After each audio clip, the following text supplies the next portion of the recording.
ವಿಧಾನಸಭಾ ಚುನಾವಣೆಯಲ್ಲಿ ಅಥಣಿಯಲ್ಲಿ ಸೋಲಾಯಿತು, ಆದರೆ ಲೋಕಸಭಾ ಚುನಾವಣೆಯಲ್ಲಿ ಅಥಣಿಯಲ್ಲಿ ಪ್ಲಸ್ ಆಯ್ತಲ್ಲ ಸರ್, ಏನಾದರೂ ನಿಮ್ಮ ತಂತ್ರ ಇದೆಯಾ ಇಲ್ಲಿ? ಯಾವ ರೀತಿ ಅಂತ? ಏನು ತಂತ್ರ ಇಲ್ಲ, ಜನರೆಲ್ಲ ಪ್ರತಿಯೊಬ್ಬ ಹತ್ತನೇ ಜನರಿಗೆ ಗೊತ್ತದೆ.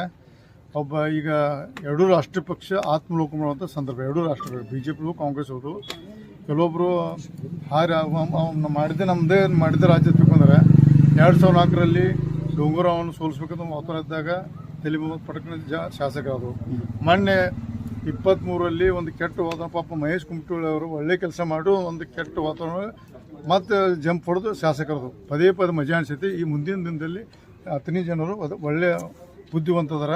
ಈಗ ಮಾಡಿದಂಥ ಒಂದು ತಪ್ಪು ನಿರ್ಣಯ ಅವ್ರಿಗೆ ಮೈ ತಂದಿದೆ. ಮುಂದಿನ ದಿನದಲ್ಲಿ ನಮ್ಮ ಅಥಣಿ ಜನರು ಸರಿಯಾದ ನಿರ್ಣಯ ತೋದ ಈ ಸಂದರ್ಭದಲ್ಲಿ ಹಾರೈಸ್ತೀವಿ. ಸರ್, ಇದನ್ನೇ ನೋಡಿ ಲಕ್ಷ್ಮಣ ಸವದಿ ಯಾಕೆ ಬಿಜೆಪಿಗೆ ಬರಬಾರ್ದು? ಯಾಕಂದ್ರೆ ಈಗ ಬಿಜೆಪಿಗೆ ಪ್ಲಸ್ ಆಗಿದೆ, ಒಂದ್ ಕಡೆ ಬಿಜೆಪಿನೂ ಆಹ್ವಾನ ಕೊಡ್ತಾ ಇದೆ ಎಲ್ಲ ಒಂದ್ ಕಡೆ ಅವರಿಗೆ. ಆಹ್ವಾನ ಕೊಟ್ಟಿಲ್ಲ, ನಾವೇನು ಬಿಜೆಪಿ ಆಹ್ವಾನ ಕೊಟ್ಟಿಲ್ಲ. ಇಂಥ 100,000 ಜನ ನಮ್ಮ ಕಾರ್ಯಕರ್ತರು ನಮ್ಮ ಬಿಜೆಪಿ ಇದ್ದಾರೆ.